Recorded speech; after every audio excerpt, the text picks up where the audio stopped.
अस्सलाम वालेकुम नाजरीन, आप देख रहे हैं मुस्कुराती सुबह और मैं हूं आपकी होस्ट कैकेशा फैसल।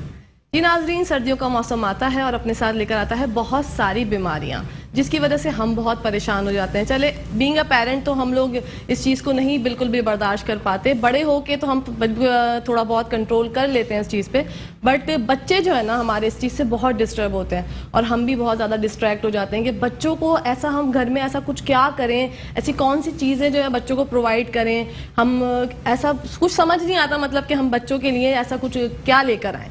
तो इस बहुत ही अहम मौजू पे हमने बात करने के लिए, इन सारी प्रॉब्लम्स का सॉल्यूशन जो है हमने आज अपने शो में निकालने के लिए अपने डॉक्टर साहब को इनवाइट किया है। उनको हम थोड़ी देर में आपसे मिलवाते हैं। उससे पहले मैं आपको बताना चाहूँगी, ये जो खूबसूरत सा मैंने जो ड्रेस वेयर किया हुआ है ये है बेला रगाज़ा, बड़ा मुश्किल नेम है मेरी दोस्त का, बेला रगाज़ा बाय नुज़हत अली। नुज़हत अली का ये बहुत खूबसूरत ड्रेस है जो मैंने पहना है। कल भी मैंने इन्हीं का जो है ड्रेस वेयर किया था, बट बाय मिस्टेक मेरा कल पहला शो था तो मैं बताना भूल गई।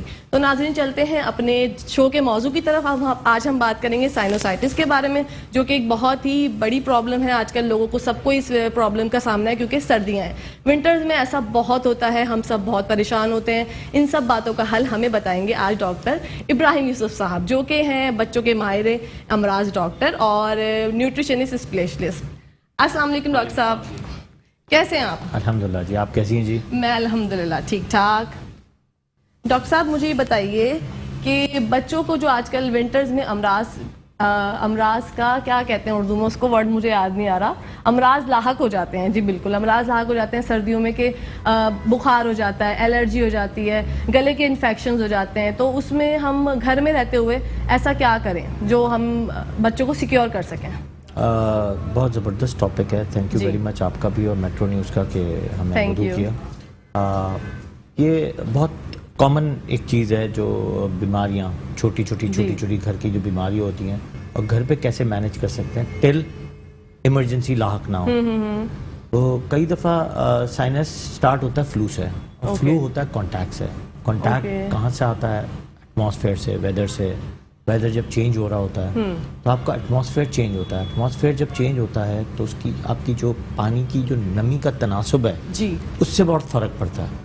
अगर वो ड्राई हो जाता है तो आपके फ्लू लाइक इलनेसेस ज़्यादा होते हैं। जैसे आपके स्किन पे ड्राइनेस जब होती है तो आपके नए नए स्किन के मराइज शुरू हो जाते हैं। इसी तरह हमारे एटमॉस्फेयर में भी ड्राइनेस जब होती है तो आपके बहुत सारे मसाइल जो हैं, मर्ज जो हैं, लाहक हो जाते हैं अपनी बॉडी के अंदर। चाहे वो अडल्ट हो, बच्चे हों, छोटे बच्चे हों, न्यूनेट्स हों, सब में लाहक होना शुरू हो जाता है। दूसरा, फ्लू लाइक इलनेस को हम चेक करते हैं, यानी मतलब हम सोच कैसे सकते हैं कि इसको बचा कैसे सकते हैं? जी। पहले तो ये है कि बच नहीं सकते हैं, हर आदमी इससे इन्फेक्टेड होगा और इन्फेक्टेड होना भी चाहिए, क्योंकि आगे जाके आप अगर देखेंगे छोटा बच्चा जो होता है वो बीमार होता है साल में 10 दफ़ा जी। जो हम लोग हमारी एज में जब आते हैं तो हम बीमार होते हैं साल में 2 दफ़ा, कई दफ़ा कोई होता ही नहीं है, चाहे 1 दफ़ा बीमार होता है या बहुत ज़्यादा मौसम ख़राब होगा तो होगा, वरना बीमार नहीं होता है। जी। छोटे बच्चे क्यों 10 दफ़ा बीमार होते हैं? क्योंकि उनके इर्द गिर्द जो 200 वायरसेस और बैक्टीरियाज होते हैं वो अटैक करते रहते हैं और वो तकरीबन 20 साल तक या 15-20 साल तक अटैक करते रहते हैं। इसके बाद वो इम्यून हो जाते हैं, इम्यूनिटी डेवलप कर जाते हैं। इसके बाद हम जब अडल्ट एज में जाते हैं तो हमारी बीमारी के जो फुकदान है वो बहुत कम हो जाता है। अच्छा। और हम फिर बीमार कम होते हैं। जी। अगर हम छोटेपन में बीमार नहीं होंगे तो हम रेजिस्टेंट नहीं होंगे उन इन्फेक्शन से, हम अडल्ट एज में बहुत ज़्यादा बीमार होंगे। 2 एजेस बहुत कॉमन है बीमारी में, एक 10 साल से छोटे और एक 50 साल से ऊपर, उनको बहुत ज़्यादा बीमारियां लगती हैं। जो 10 इयर्स के बाद और 50 साल से नीचे, मतलब 40 इयर्स 45 तक आप बहुत सेफ पीरियड में रहते हैं। उसमें आपको अटैक्स ऑफ फ्लू या बहुत सारी बीमारियां बहुत कम होती हैं। अच्छा। क्योंकि आपकी इम्यूनिटी एंटीबॉडीज बहुत अच्छी बनी हुई होती है, इम्यूनिटी बहुत अच्छी होती है, उस वक्त आप बिल्कुल ग्रो अप हुए होते हैं, आपके ऑर्गन्स बहुत अच्छे काम कर रहे होते हैं। आहिस्ता आहिस्ता जब आप ओल्ड एज में जा रहे होते हैं तो आपकी बीमारियां आपको लगती रहती हैं, ड्यू टू बिकॉज कि आपकी इम्यूनिटी कम हो जाती है, आपकी ऑर्गन्स वीक हो जाते हैं, आपकी नई नई बीमारियां जो हैं ऑर्गन्स में आ रही होती हैं। जैसे कार्डियक इश्यूज आ गए, लंग के इश्यूज आ गए, किडनी के इश्यूज आ गए, ब्रेन के इश्यूज आ गए, क्योंकि एक मशीन चल चल के बूढ़ी होती जा रही है। बिल्कुल। उसमें पुर्जों की जो है वो खराबी होना शुरू हो जाती है। आसान अल्फाज में, इसलिए कि लोग सुन रहे होते हैं, समझना चाहते हैं कि हम क्या बता रहे हैं उनको। तो मेडिकल लैंग्वेज हम कम यूज थोड़ी करते सी हैं। डिफरेंट है और जाहिर सी बात है जो हम रोजमर्रा की गुफ्तगू करते हैं वही मैसेज जो है हमारी आवाम ऑफ कोर्स समझ आवाम को पाती है। यही मैसेज जी। पहुंचना चाहिए कि बचना कैसे है। हाँ। तो बचाने के लिए पहले तो ये है कि फ्लू लाइक इलनेसेस जो है घर में अगर आती हैं तो कोविड ने एक बड़ी अच्छी चीज सिखाई, 2 चीजें बड़ी सिखाई, 3 चीजें बड़ी अच्छी सिखाई, डिस्टेंस, मास्क और हैंड वॉश। बिल्कुल। ये सिर्फ कोविड ने ही सिखाया, इसके अलावा पहले कभी जिंदगी में लेकिन नहीं डॉक्टर सीखा। साहब कुछ लोग सीखे कुछ लोग नहीं सीखे, अभी भी नहीं सीखे, अभी भी नहीं सीखे, अभी still भी नहीं सीखे, अभी भी खांसी करेंगे हाँ। तो आपके मुंह पे ही कर देंगे। छींकते हैं, बाकायदा छींकते हैं। अब अगर खांसी हो रही है तो उसका तरीका क्या होता है? खांसी हो तो आपने यहाँ एल्बो पे आपकी खफ करनी है जी आपने यहाँ नहीं करनी है, हाँ। क्योंकि यहाँ पे एवोपोरेशन सबसे ज्यादा होती है। आपके अंदर भी एवोपोरेशन सबसे ज्यादा हो रही होती है, यहीं से हम खाना खा रहे होते हैं और प्लस साथ पे दूसरों को आप इन्फेक्शन भी यहीं से देते हैं, हाथ में ला के, गले लग के, जी या अपने बच्चों को ही खाना खिला के।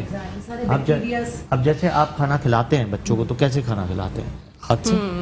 लेकिन बिल्कुल। आप उसी वक्त खांसी भी आ रही है तो ऐसे कर भी रहे हैं। बिल्कुल सही तो कह ऑफ रहे कोर्स ये छोटी छोटी चीजें अगर आप बचाएं तो आपका बच्चा बच सकता है, अदरवाइज आप Otherwise इन्फेक्शन नहीं। खुद दे रहे होते हैं। बहुत- मेरे पास पेरेंट्स आ रहे होते हैं और पेरेंट्स में ही क्लिनिक में ही हैं। जी जोर जोर से माँ और अब्बा खांसी भी कर रहे हैं और बच्चे का ट्रीटमेंट भी करा रहे हैं। तो मैं कहता हूँ कि यार आप ट्रीटमेंट बच्चे का तो बाद में करेंगे, पहले अपना तो अपना आप करें। करेंगे तब बच्चा ठीक होगा, वरना वो ठीक नहीं हो सकता। बिल्कुल सही बात। हाँ, मेडिकेशन नहीं, मेडिकेशन और डॉक्टर जितने आप चेंज करेंगे मेडिकेशंस बढ़ती रहेंगी, घर में इलाज नहीं होगा। बिल्कुल प्लस साथ में दूसरा तरीका ये होता है कि बच्चे 4 हैं, हाँ 2 माँ बाप हैं, दादा दादी भी हैं, बहुत सारे लोग रह रहे हैं, 4 लोग बड़ों को फ्लू हो रहा है, अब 4 और जो बच्चे हैं उनको भी फ्लू होगा। जो सबसे छोटा वाला बच्चा है वो 100% नमूनिया में जाएगा। डॉक्टर साहब मैं आपकी बात थोड़ी सी कट कर रही हूँ, मैं अपनी बहुत खूबसूरत दोस्त का जरा इंट्रो करा दूं फिर हम, ताकि वो भी हमारे साथ इंटरेक्ट करें ना, बातों में हिस्सा लें, वरना पता ही नहीं चलेगा खूबसूरत कौन बराबर में बैठी है। टर्किश हीरोइन हमारी आई है माशाल्लाह, शेफ नौरीन। और कैसी हैं आप? बिल्कुल ठीक, अल्हम्दुलिल्लाह। मैं फिर से वही क्वेश्चन करूंगी कि खूबसूरत क्यों हैं आप इतनी? क्योंकि आप खूबसूरत आप देखिए रिपीट नहीं करना आपने ना। खूबसूरत निगाह में होता है, खूबसूरत निगाह से दिल होना देखने- चाहिए। खूबसूरत दिल होना चाहिए और दिल शेफ होता है, इसी नौरीन से का निगाह बनती है, Exactly. निगाह बनती है, इसी से आपके रेज आते हैं, उसी से आपको हर चीज बिल्कुल, खूबसूरत बिल्कुल। लगती है। हाँ, शेफ ये नौरीन depend करता है- माशाल्लाह देखिए आपको बहुत- बात बताऊं, जी। ये डिपेंड करता है, एक मेंटल साइकोलॉजी है कि अगर आपने इस चीज को देखा और आपने कहा यार ये बुरी है, हाँ। तो मेरा पूरी बॉडी और मेरा दिमाग, मेरी आंखें सब कहेगी ये बुरी है, चाहे कितनी भी अच्छी हो। बिल्कुल तो आपका दिल के साथ आपकी निगाह, आपका सोच सब कुछ अच्छी हो तो हर चीज आपको खूबसूरत लगती है। ऑफ कोर्स औरतें अल्लाह ताला ने खूबसूरत बनाई है, औरतें कभी बदसूरत नहीं हो सकती। माशाल्लाह माशाल्लाह, बहुत खूबसूरत बात की है डॉक्टर साहब ने, दिल Exactly. खुश कर दिया कि औरतें हमेशा खूबसूरत होती Of हैं, course. औरतें बुरी नहीं हो सकती। हाँ। शेफ नौरीन इसी के साथ मुझे बताइए आज आप क्या पका रही हैं? आज हम बना रहे हैं क्रीम ऑफ चिकन सूप, क्योंकि इट्स विंटर्स, जब सर्दी आ गई तो जी। सूप्स का तो क्रेविंग वैसे ही होती है और it's really good and it's healthy. जी, और एक बिल्कुल। मैं बना रही हूँ garlic bread with cheese. Nice, हाँ, मतलब जबरदस्त। कोई डाइट कॉन्शियस बंदा नहीं खा सकता गार्लिक ब्रेड विद यार cheese? Once in a blue moon you can eat, hmm Yeah. खा सकते हैं। मैं तो कहती हूँ पोर्शन कंट्रोल करेंगे सब कुछ सही है, लिमिट्स में खाएंगे एवरीथिंग इज ओके। हाँ, मुझे तो बड़ा अच्छा सेगमेंट लगता है वो वाला, जब हम शेफ नौरीन के साथ जाते हैं और खाने पीने का कुछ देखते हैं। मेरी तो तबीयत वहाँ पर ही खुश हो जाती है ना देख के कि वाह भाई ये बनने वाला है, अच्छा ये बनने वाला है। बस फिर सोचती हूँ कि यार मैं खा सकती हूँ या नहीं खा सकती। बिल्कुल खा सकते हैं, क्यों नहीं खा सकते। अगर आप व्हीट को जरूरी नहीं है कि गार्लिक ब्रेड को आप वाइट ब्रेड मिले, क्योंकि एज ए न्यूट्रिशनिस्ट मैं आपको वैसे बात बता जी देता जी हूँ जी कि अगर वाइट ब्रेड की जगह आप ब्राउन्स में चले जाओ या टोस्ट में चले जाओ तो आप खुद ही उसी डाइट में आ जाते हैं। जी। अब गार्लिक सॉस डालते हैं तो गार्लिक तो वैसे ही आपकी बॉडी के लिए बहुत अच्छा होता है, आपके कार्डियक इश्यूज के लिए, आपकी बॉडी के लिए, आपके नज़ले खांसी के लिए इट्स वेरी गुड। साथ में सिर्फ जो आप चीज़ लगाते हैं वो चीज़ सिर्फ आपकी थोड़ी सी अनहेल्दी उस पर आती है, अदरवाइज आपकी अगर अच्छा इसमें भी एक मज़े की बात है कि अगर चीज़ आप बकरी के दूध की चीज़ बना लें, उस पर अगर जो फैट होता है तो आपके वो जो फैट है वो फैट अनसैचुरेटेड फैट होता है, तो अच्छा। आपकी बॉडी को नुकसान नहीं पहुंचाता। साथ में अगर फर्ज करें कि चीज़ यूज़ नहीं करते, मीडियम चेन ट्रिग्लिसराइड्स यूज़ कर लें आप उसकी जगह पे, तो आपकी बॉडी के अंदर वो फायदा ही देगी, नुकसान नहीं दे सकती। तो आपकी गार्लिक ब्रेड आपके डाइट का हिस्सा बन सकती है, नुकसान नहीं पहुंचाएगी। हाँ, ये तो बड़ा अब जैसे अच्छा- मैंने इसमें चीज जो यूज की वो जी। कॉटेज चीज है। हाँ ये full of nutrition and healthy, ये मोटा नहीं करेगी ये आपको। मोटा नहीं हाँ। करेगी, लेकिन इसकी भी एक क्वांटिटी होती है, हाँ, एक मिकदार quantity, होती है। हाँ, हाँ। हर चीज की सहेलियों, मिकदार होती है। हर ये चीज नहीं, की। हाँ ये नहीं कि आपने भर भर के जो है चीज के पूरे पूरे पीसेस जो है वो खा लिए और भाई ये तो मैं, डॉक्टर ने कहा, वो शेफ नौरीन ने कहा था कि आप खा सकती हैं, कुछ नहीं होता इससे, तो कहीं भर भर के आपने जो है ना चीज ना खा लें। खाएं, फिर उसके बाद एक्सरसाइज करें, वॉक हाँ, करें, बिल्कुल वॉक करें भाई, वॉक करें, जिंदगी आसान बनाएं, Exactly. खुश रहें। फुल बॉडी वर्कआउट है वॉक।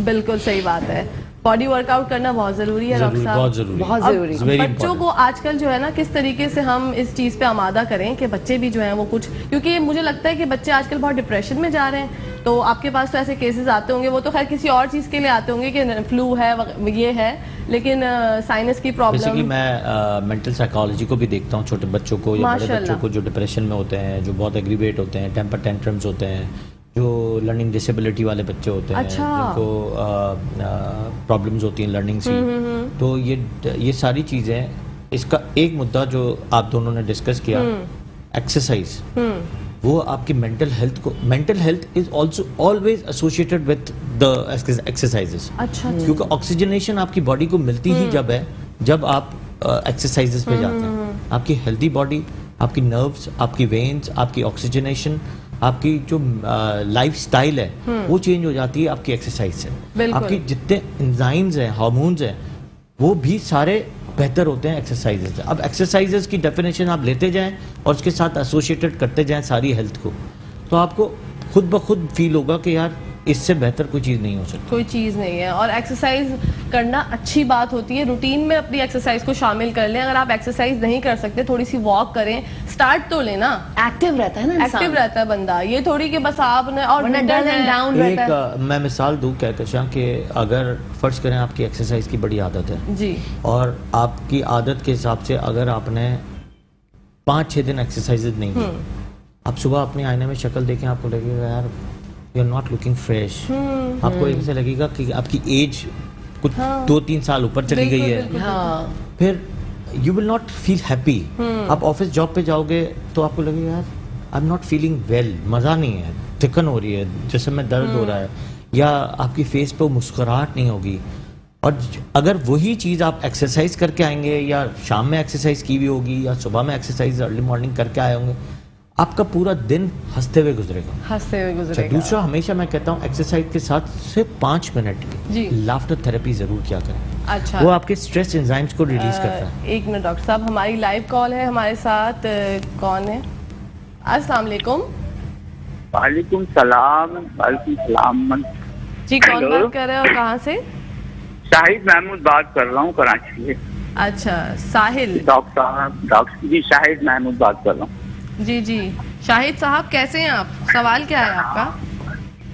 सवाल मेरा मैडम ये है, डॉक्टर साहब से एक एडवाइस लेने की। वजह ये है कि मेरा बेटा है छोटा, 4 साल का, वो इतना खिलौनों में मगन रहता है, इतना मगन रहता है खिलौनों में, इतना यानी कि खाने पीने से कोई उसका फोकस नहीं है।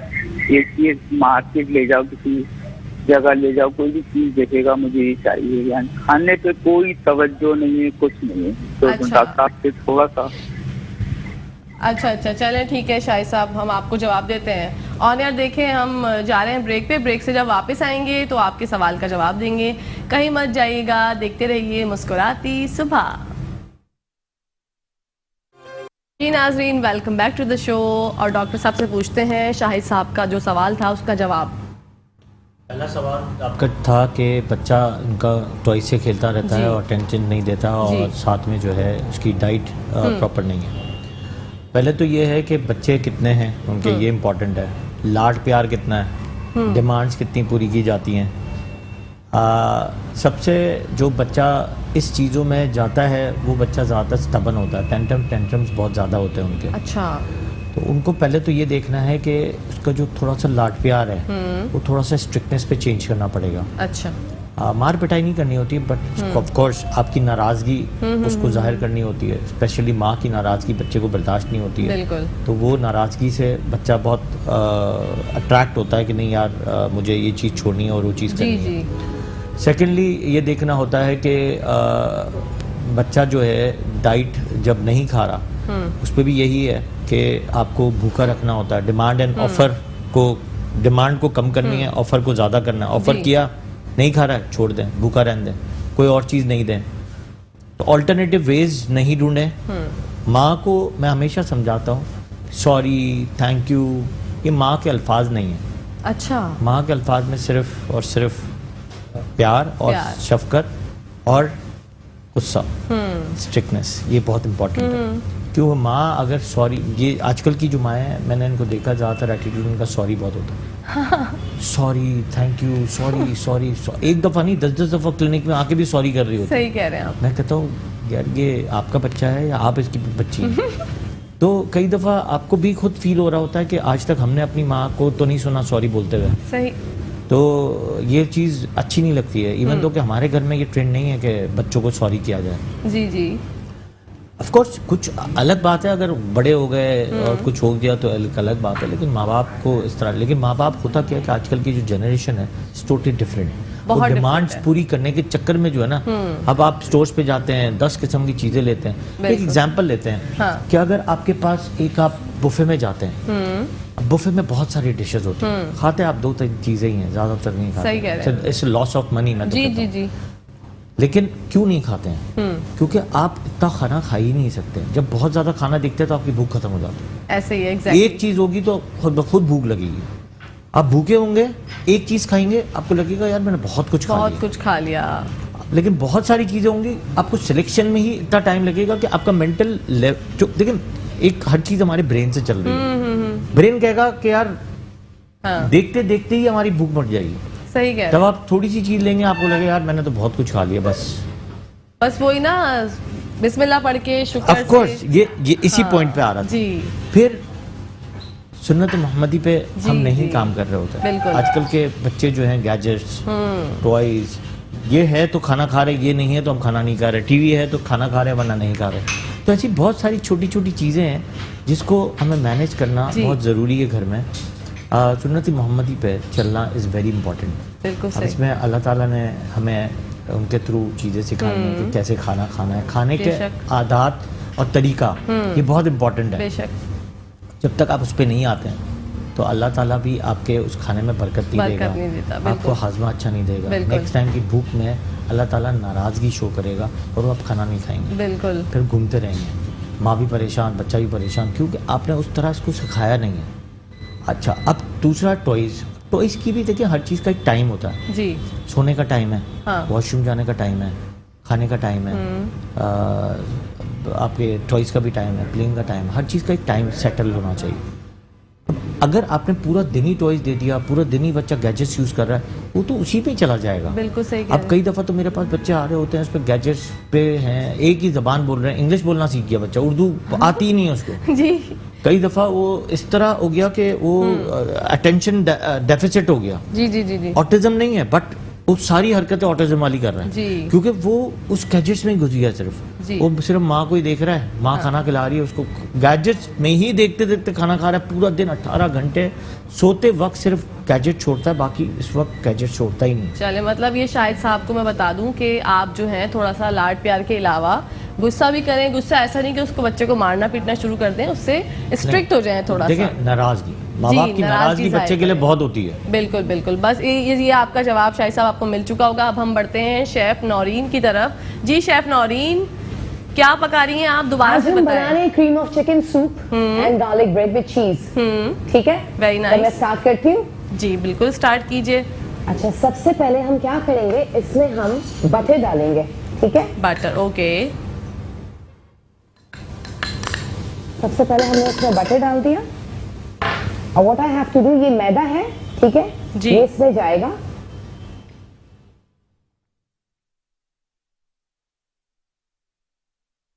थोड़ा सा हम इसको सौटे करेंगे ताकि बटर एंड मैदा जो है वो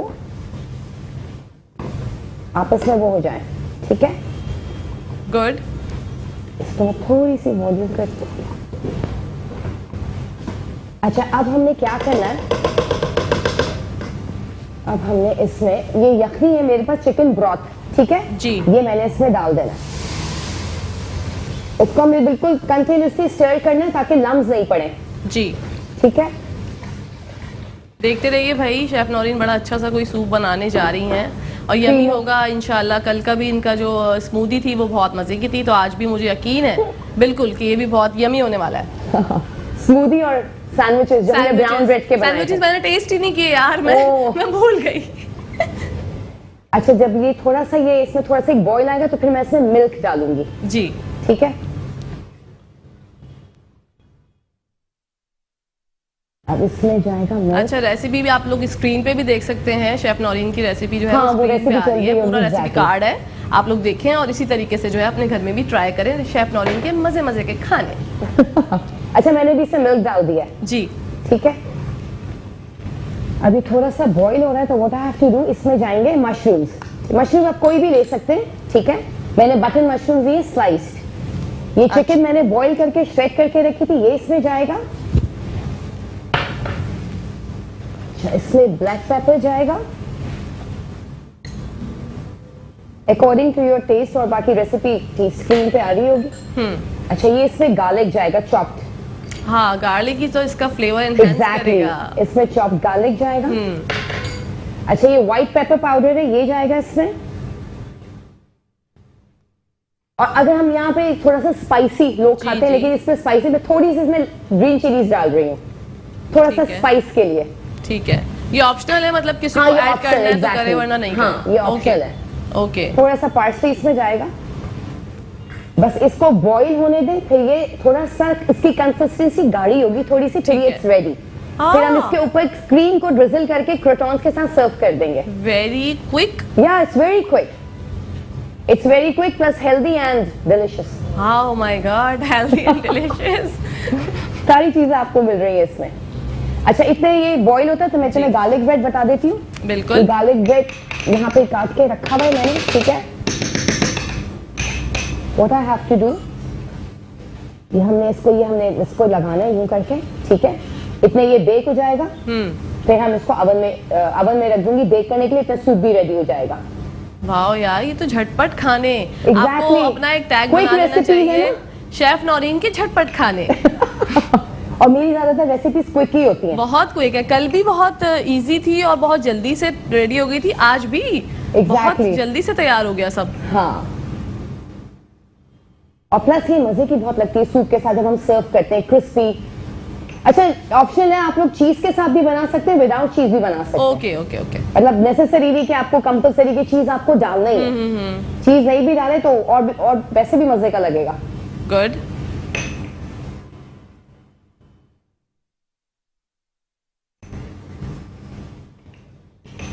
अच्छा जी, जब तक आप शेफ नौरीन रेसिपी कंप्लीट कर रही हैं, हम डॉक्टर साहब की तरफ आते हैं। ठीक है जी डॉक्टर साहब, आप बताइए कि आपकी क्या मसरूफियात है? मसरूफियात, हॉस्पिटल, क्लिनिक्स, रोटरी का मैं मेंबर हूँ, तो we work for Rotary, we work for end of polio. Okay. और दूसरा I work for learning disability children के लिए काम कर रहा होता हूँ कि उनको उस टीचर्स तक पहुँचाया जाए जिस पे इनको स्कूल में गधा घोड़ा नहीं बनाया जाए। बिल्कुल, ये बहुत ज़रूरी है। इस पे मेरी बहुत ज़्यादा काम है और हम टीचर्स को भी अप्रिशिएट कर रहे होते हैं कि वो उनको वहाँ तक पहुँचाती हैं कि जहाँ तक आम बच्चे पहुँच जाते हैं। बिल्कुल बिल्कुल। छोटे छोटे मसले होते हैं, छोटे छोटे इश्यूज होते हैं बच्चों को जो आम टीचर्स नहीं पकड़ सकती हैं, हम उस तरह उनको लेके वहाँ तक पहुँचा देते हैं। Very good. और उस पे बच्चे बहुत ज़्यादा अच्छे एजुकेटेड हो जाते हैं और उनको कॉम्प्लिकेशंस ऑफ स्कूल्स ख़त्म हो जाती हैं। हाँ, मुझे आपकी ही इन सब बातों से एक, आपने पोलियो का जिक्र किया, तो मुझे ये बताइए डॉक्टर साहब कि क्या हमारी आवाम की कोताही है कि पोलियो ड्रॉप्स नहीं पिलाते, और मतलब पिलाने तो चाहिए, ऑफ कोर्स पिलाने चाहिए, लेकिन नहीं पिलाते, उनके साथ मिसबिहेव करते हैं, तो आपको क्या लगता है कि किस तरीके से जो है वो फिर पोलियो हमारे मुल्क से जाएगा? फिर तो पोलियो नहीं जा सकता ना अगर हम ड्रॉप्स ही नहीं पिलाएंगे तो। ऑफ कोर्स ये एक मिथ है या मिसपरसेप्शन है। मैं हमेशा एक कोट करता हूँ कि ये क्यों है, ये हमारे फ्रंटल रीजन में है कि ये इनफर्टिलिटी करती है। अब मैं उस पर एक हमेशा एक अब मेरे टीचर्स ने कुछ एक अल्फाज हमेशा सिखाए हुए हैं कि ये प्रोग्राम शुरू हुआ 1960 में जब पोलियो बहुत ज़्यादा था। पोलियो के बहुत सारे बच्चे अफेक्टेड थे, बहुत सारे मसले थे। पहले तो ये समझना चाहिए कि पोलियो एक ऐसी बीमारी है जो ना ठीक होने वाली बीमारी है। बिल्कुल। वो एक मौरूजी बीमारी है इसमें जो बच्चे माजूर हो जाते हैं उसकी कोई सर्जरीज, कोई ट्रीटमेंट्स, कोई फिजियोथेरेपी से वो ठीक नहीं हो सकते। सारी ज़िंदगी के लिए आपको, आपके वालिदैन को और आपको खुद एक गिल्ट रहता है। फिर आप पोलियो की तरफ जाते हैं, तो इससे पहले ही पोलियो पिलाने से फ़ायदा होगा, नुकसान नहीं होगा, क्योंकि ये नर्व सेल्स को डैमेज करती है। कई दफ़ा इसमें कुछ बच्चे इंतकाल कर जाते हैं, कुछ बच्चे पैरालिसिस हो जाती है। अगेन टू द टॉपिक के क्यों नहीं पिलाते हैं जी। तो मैं कहता हूँ कि इनफर्टिलिटी 1960 में हमारी आवाम को देख लिया जाए ये कितनी थी। डॉक्टर साहब एक कॉलर हैं, डॉक्टर आसिफ साहब हैं। ओके, उनके बच्चे का सीने का चेस्ट इन्फेक्शन होगा उनको ऑफ कोर्स, जब वो अच्छा जी रात को जब वो सोता है तो उसको इतना ज़्यादा जो है ना आवाज़ फील होती है, वो सो नहीं पाता, और उम्र भी इतनी नहीं है, कोई 7 से 8 महीने है। वो कब बता से हो रहा है? कब से हो रहा है? इसी सीजन में 1 महीने से हो रहा है, सर्दियों में हो रहा है, ये विंटर्स में प्रॉब्लम आई ठीक है, मैं बताता हूँ। अच्छा, तो एक छोटे सा पोलियो को ख़त्म करके फिर जी जी जी बिल्कुल बिल्कुल। तो 1960 में अगर आप देखें कि हमारे पॉपुलेशन कितनी थी, पोलियो की कैंपेन के बाद पॉपुलेशन कितनी हो गई है। बिल्कुल। तो इनफर्टिलिटी तो नहीं है, ज़्यादा फर्टाइल हो गया। आप यकीन करें डॉक्टर साहब, ये तो मेरी आंखों देखी बात है।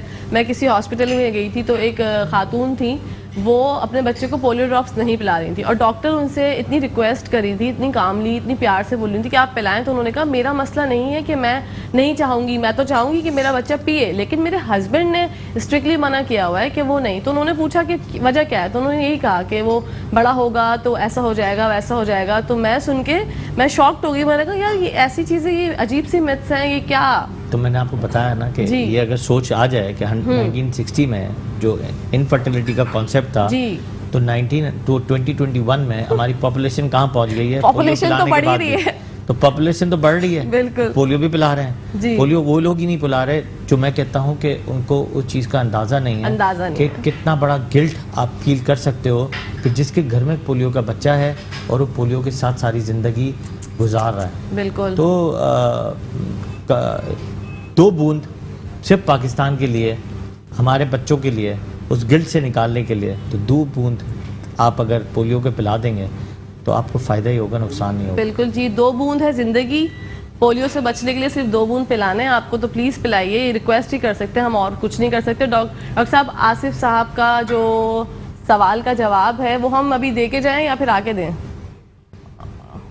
ब्रेक के बाद देंगे। तो आसिफ साहब आप देखते रहिए मुस्कुराती सुबह, आपके सवाल का जवाब हम आकर देते हैं। जब तक कहीं मत जाइएगा, मिलते हैं छोटे से ब्रेक के बाद। Welcome back to the show. मुझे उम्मीद है आसिफ साहब आप देख रहे होंगे, आपके सवाल का जवाब डॉक्टर साहब देंगे अब। एक तो एज इसकी 6-7 महीने है, तो पहले तो ये कि इसको कांटेक्ट किससे इन्फेक्शन लगा है फर्स्ट। अच्छा। सेकेंडली ये दो महीने गुजरे हैं, इसमें एक एयर पोल्यूशन इंडेक्स जो है वो बहुत ख़राब है, अभी भी है और पिछले दिनों में भी बहुत ख़राब थी। दूसरा, हवा में जब नमी का तनासब कम होता है, जिसको हम कहते हैं ह्यूमिड लेवल, अगर आपकी एटमॉस्फेयर में ह्यूमिड लेवल कम होगा तो आपको फ्लू लाइक इलनेस, नमूनिया तक ले जाएगा, क्योंकि उसमें ड्राइनेस ज़्यादा होती है, साइनसाइटिस ज़्यादा हो रहा होता है। इसमें लोअर लेवल ऑफ नमूनियाज कम होते हैं, अपर लेवल ऑफ नमूनियाज और upper level of bronchitis, bronchiolitis ज़्यादा होता है। उसको कहते हैं ब्रोंकोलाइटिस, ब्रोंकाइटिस। इसको हम आम अल्फाज में साइनसाइटिस कहते हैं, या फिर हमारे जो नज़ला गिरना कहते हैं, नज़ला गिर रहा होता है, यहाँ जमा हो जाता है। छोटा बच्चा एक तो ज़्यादा क्यों फील हो रहा होता है, क्योंकि वो निकाल नहीं सकता। निकाल नहीं सकता, इस वजह से कई दफ़ा हमें, छोटे बच्चों को, 1 साल से छोटे बच्चों को हम ट्रीटमेंट्स बहुत ज़्यादा नहीं दे सकते। हम ज़्यादा से ज़्यादा प्रिस्क्राइब कर सकते हैं, ह्यूमिडिफायर है, एयर प्योरीफायर है, स्टीम बहुत ज़्यादा दें। अच्छा। फिर इसके बाद कुछ रेमेडीज़ हैं जो हम देखनी होती हैं कि क्या कर सकते हैं, क्योंकि हम इसको समझा रहे होते हैं, ऑन स्क्रीन भी बता देता हूँ कि अगर कोई हॉस्पिटल, अच्छे हॉस्पिटल में जाते हैं और आपको अच्छा डॉक्टर को मिल जाता है और आपको कहता है कि यहाँ पे सक्शन करा लो, अगर बच्चे के यहाँ बलगम फंसा हुआ, सक्शन करा लो, तो आपका बच्चा एडमिशन से बच जाएगा। और ये मेरा ज़ाती एक्सपीरियंस है, मैं रोज़ ऐसे ही क्रिटिकल बच्चे देखता हूँ और उसको इसी तरह ही ER में मैनेज कराता हूँ। मेरा एडमिशन रेशो सबसे कम है और मैं एडमिशन पे बिलीव नहीं करता। मैं कहता हूँ इमरजेंसी आओ और इमरजेंसी में करके चले जाओ। एडमिशन उन्हीं बच्चों को होता है जो बहुत ज़्यादा फिर रिस्पिरेटरी डिस्ट्रेस में होते हैं, जिनके गड़ा बन रहा होता है, सब कुछ रिसेशंस होते हैं, सांस बहुत तेज़ चल रहा होता है, दूध नहीं पी सकते हैं या दूध एस्पिरेट कर रहे होते हैं उनको। दूसरा, जब सांस बहुत ज़्यादा चल रहा होता है, तो जब आप दूध पिला रहे होते हैं डायरेक्टली, जी। तो ज़्यादा सांस की नाली में जाता जी है। जी जी जी। तो उस पर वो टेक केयर करना होता है, सक्शन करानी होती है, स्टीम करानी होती है, फीड से अवॉइड करना होता है। अगर किसी अच्छे डॉक्टर के पास, देखिए अब होता क्या है कि गली मोहल्ले के जो डॉक्टरों के पास जा रहे होते हैं, जिनकी स्पेशलिटी नहीं है, या जनरल फिजिशियन के पास जा रहे होते हैं, और जनरल फिजिशियंस का मसला ये है कि वो एक दिन का बच्चा भी देख रहे होते हैं, उनकी ट्रेनिंग भी नहीं होती है उसमें। ओके। अब वो जब बच्चा देख रहे होते हैं तो आपके बच्चे को मिसगाइड ही मिलता है, आपकी मिस ट्रीटमेंट्स ही मिलती हैं, फिर आपका बच्चा ज़्यादा जो बुरी हालात में आपको नजर आ रहा शुरू होता है, डेली बुरी हालात में ही मिल रहा होता है और डिटेरियोरेट होता है। सेकेंडली, आप फिर 3-4 डॉक्टर चेंज करते हैं, उसी तरह के गली मोहल्लों के डॉक्टर्स या जनरल फिजिशियन। स्पेशलिस्ट के पास आप कम जाते हैं। अब स्पेशलिस्ट के पास क्यों कम जाते हैं? इसलिए कि वो स्पेशलिस्ट आपको जाते ही कहता है कि यार एडमिशन कराओगे, एक्सरे कराओगे, लैब्स कराओगे, तभी वो ज़्यादा देखेगा। जनरल फिजिशियन सिर्फ दवाई लिखेगा, आपकी दवाई देगा और बाहर भेज देगा, लेकिन आपका जो मेडिकली ट्रीटमेंट है वो बढ़ता ही रहता है उसमें। जनरल फिजिशियन के पास, स्पेशलिस्ट के पास जाओगे, हो सकता है आपकी जान 4-5 दिन में ही छूट जाए। क्योंकि उससे क्या फ़ायदा होता है? क्योंकि वो आपकी मेन बेसिक मैनेजमेंट पे पहुंच जाएगा।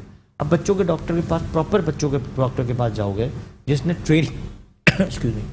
ट्रेनिंग की हो, तो आपको पता है कि आप जब ट्रेंड वाला बच्चा उसी डॉक्टर के पास जाएगा, ट्रेनिंग वाले इंसान के पास, तो आपका बच्चा ठीक होना ही होना है। बिल्कुल। अब आप गलत डॉक्टर के पास जाओ, फिर उसकी गलत ट्रीटमेंट्स करो, तो आप कभी बच्चे को आप ठीक नहीं कर सकते। तो get towards a good paediatric consultant जिसको ER का एक्सपीरियंस हो।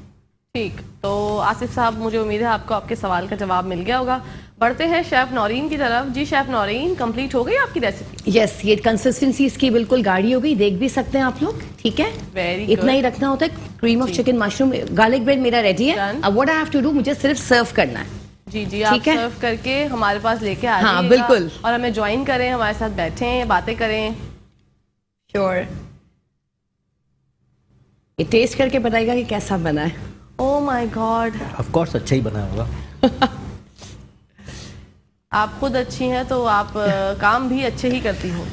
अल्हम्दुलिल्लाह।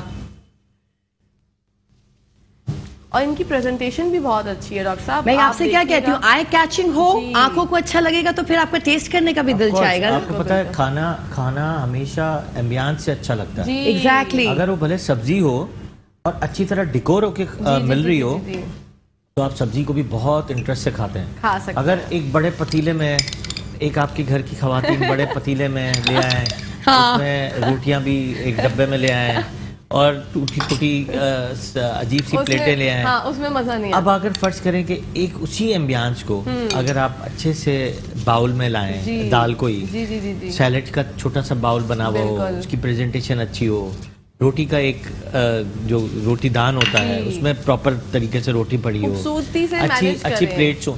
जरूरी नहीं हर चीज पे बहुत पैसा लग रहा है। प्रेजेंटेशन डजंट मीन कि पैसा बहुत लगाना है। जी जी, आपको सस्ते में भी बहुत अच्छी चीज़ है, बहुत अच्छा आपको खूबसूरती आ सकती है। वो देखे ना, वो अक्सर हमारे जो शेफ्स होते हैं, वो एक वाइट कलर का प्लेटर होता है, उस पे हल्का सा केचप का जो है ना वो एक लाइन थोड़ा सा एक मिनट रख देते हैं, थोड़ा सा खूबसूरत। ओ माय गॉड, माशाल्लाह, वेरी नाइस, वेरी नाइस। ये छोटी सी चीज़ें होती हैं जो आपकी चीज़ों को, अच्छा ये चीज़ें शेफ ही सिखाते हैं। अब ये देखें, प्रेजेंटेशन देखें, अब प्रेजेंटेशन के ही ये देखें, अब ये इसमें क्या पैसा लगा है, ये पत्ते जो अगर लगाए हैं तो पैसा नहीं लगा, लेकिन इससे एम्बियंस जो है ये शेफ नौरीन की जो है ना वो उभर गई, स्पेशलिटी है भाई शेफ नौरीन की। देखिए खाना अब उसी में ही आपको लग रहा है यार बहुत खूबसूरत है, अब फर्ज करें सिर्फ एक कप दे देती हैं जी तो मजा नहीं आता। प्रेजेंटेबल लगे ना, प्रेजेंटेबल चीज ही हमेशा आपको अट्रैक्ट करती है। बिल्कुल, मेरा सबसे पहले यही होता है कि प्रेजेंटेशन अच्छी हो, टेस्ट तो अच्छा अल्हम्दुलिल्लाह अच्छा ही होगा, लेकिन प्रेजेंटेबल भी हो।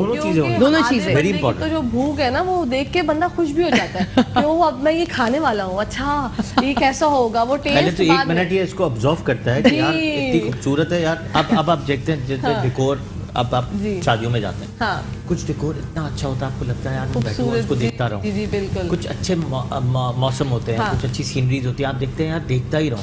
कुछ अच्छी पिक्चर्स होती है, उसको आप कहते हैं देखता ही रहूं। क्योंकि अच्छी प्रेजेंटेशन को हमेशा आपको वैल्यू रहती है कि आपका दिमाग कहता है कि यार मुझे देखना है, उससे आपकी एनहांसमेंट ऑफ एंजाइम्स अच्छे होते हैं। बिल्कुल, जो बात यू फील नाइस। बिल्कुल डॉक्टर साहब, मुझे बताइएगा बच्चों के लिए बेहतरीन डाइट कौन सी है? बेहतरीन डाइट पहले तो घर की डाइट है, अच्छा। जो आजकल की माएँ बड़े स्टोर्स पे जाके बाहर की डाइट्स खरीदती हैं। और जब 6 महीने का बच्चा होता है और 6 महीने का बच्चा जब डाइट पे जाता है तो माँ जब बाहर की गिजा पे जाती है तो बच्चा उसी गिजा पे सारी वक्त चला जाता है, उसको टेस्ट डेवलप्ड वहीं का हो जाता है। अच्छा। हमारा टेस्ट बड्स यहाँ है और उसको टेस्ट बड्स अगर घर की डाइट्स पे अगर मिलेगी तो खुद ब खुद वो घर की डाइट पे आएगा। अगर आप देखें कि वैल्यू ऑफ मनी पे जिनके पास बहुत ज़्यादा पैसा है, उनके बच्चे बहुत कम ईटर भी होते हैं, बहुत पिकी ईटर होते हैं, उनके नखरे ज़्यादा होते हैं। उनके पास पैसा कम होता है, उनके नखरे भी नहीं होते, खाना भी ज़्यादा खा रहे होते हैं, नखरे भी नहीं होते, बीमार भी कम होते हैं जी एग्जैक्टली। और वो बीमार भी ज़्यादा हो रहे होते हैं। बिल्कुल तो उसकी बीमारी की वजह ये है कि वो अनहेल्दी डाइट लेते हैं। हाँ। न्यूट्रिशन का प्रोटोकॉल है healthy diet, healthy diet. Healthy vitamins, healthy vegetables, healthy fruits. अब वो तो आपको पता है कहाँ वो खाते हैं। बिल्कुल वो सही बेचारे जो जिनके पास कम पैसे होते हैं वो सस्ता फ्रूट भी लेके जाते हैं, घर पे खाते हैं, हर चीज खाते कई हैं। दफा वो तो एक तौर तरीका। और थोड़े से जो जिनके पास पैसे कम होते हैं वो तो मैंने देखा है बहुत ही लो क्वालिटी के भी फ्रूट लेते हैं, उनको काट के अलग करके और माएँ खिला रही होती हैं और उनको बच्चे को मैं बहुत हेल्दी पाता हूँ। बिल्कुल मुझे लगता है यार उनमें ज्यादा न्यूट्रिशन सही है। वो कहा। एक पंच मारे तो हमारा बच्चा कहाँ जाके गिर जाए। बिल्कुल वाकई, सही। हमारे exactly। बच्चे कितने ज्यादा एक अजीब से वो ना वीक से हो गए कि यूं ही करो तो वो हवा से उड़ जाते, फूंक मारो बच्चा गिर गया। क्योंकि वो ज्यादातर आप देखें नूडल्स पे हैं, जी। बर्गर्स पे हैं, फ्रेंच फ्राइज पे हैं। आलू सारा junk आलू food। क्या देता है? आलू is a waste of money, waste of health, क्योंकि वो बैड काब्ज में आता है। तो डॉक्टर साहब चावल जरूरी है बच्चों के लिए, मतलब Of डेली course। रूटीन में? डेली रूटीन में चावल, वीट, प्रोटीन्स सबसे ज्यादा हमेशा याद रखें कि हमारी डाइट में चाहे कोई भी इंसान है, ह्यूमन फ्रेम के लिए इंपॉर्टेंट है प्रोटीन्स, अच्छा। फिर है फैट, फिर है कार्ब्स, Okay। सबसे लास्ट में कार्ब्स। अगर सबसे आप last रोटी में। इतनी खा रहे हैं जी। तो आपको गोश्त इतना लेना है, अच्छा। गोश्त की मिकदार ज्यादा रखनी है। जी जी जी। अनसैचुरेटेड फैट मतलब सोया प्रोटीन्स, फैट अगर आप तेल इस्तेमाल कर रहे हैं सोया का करें, वेरी गुड प्रोटीन्स, जो प्रोटीन वाला ऑयल है। जी। ऑलिव ऑयल का ज्यादा इस्तेमाल करें। olive सस्ता ऑयल सोयाबीन्स का है, सबसे सोयाबीन प्रोटीन, आजकल soybean protein is the top most protein in the world. कहते हैं सबसे हेल्दी प्रोटीन्स हैं, हेल्दी। सबसे हेल्दी प्रोटीन्स हैं और इससे बेहतरीन प्रोटीन नहीं हो सकती। Very आपके जितने भी बीमारियां हैं उसके खिलाफ लड़ रही होती है। जी। तो आपको उस हेल्दी प्रोटीन्स को लेने के लिए थोड़ी जी। सी जुस्तुजू करनी पड़ती है, थोड़ा सा उस घर पे उन चीज़ों पे लेके आना पड़ता है। बिल्कुल सही बात जब है। आप हेल्दी डाइट पे जाएंगे तो खुद ब खुद आपका बच्चा हेल्दी रहेगा। जी देखें डॉक्टर साहब ने कितनी अच्छी बात कही कि आप लोग हेल्दी डाइट की तरफ जाएं तो आपके बच्चे भी खुश और आप भी खुश। डॉक्टर साहब टाइम तो हो गया हमारा खत्म, पता नहीं कहाँ हवाओं में टाइम उड़ जाता है, बिल्कुल पता नहीं चलता। जब मैं बातें करने पे आती हूँ तो टाइम का वक्त ही, शो का वक्त ही खत्म हो जाता है। ये सेगमेंट इतनी जल्दी खत्म हो गया हमारा। Exactly। 1 घंटा उड़ गया। उड़ गया। माशाल्लाह, मुझे बहुत अच्छा वेरी लगा। Nice talking to you. और Thank you, पहली thank दफा you so आपसे much, मुलाकात thank हुई है, you so it's much। Very nice talking to you. पता ही नहीं चला कि 1 घंटा बिल्कुल कैसे चला। सीरियसली नहीं पता चला। आपका बहुत बहुत शुक्रिया, मैं बहुत मशकूर हूँ आपकी और शेफ नौरीन की। आपका भी शुक्रिया। आप लोग हमारे शो में आए, शो में आके आपने 5 चांद लगा दिए। 4 चांद तो कल बोल दिया था ना, देखें कंटिन्यूटी नहीं रखनी। आज आपने 5 चांद लगा कल दिए। 6 हो जाएंगे। कल इंशाल्लाह 6 हो जाएंगे। तो अब हम चलते हैं ब्रेक की तरफ। जब हम ब्रेक से वापस आएंगे तो हमारे दूसरे गेस्ट होंगे हमारे साथ, उनसे आपका इंट्रो कराएंगे। ब्रेक के बाद देखते रहिए मुस्कुराती सुबह।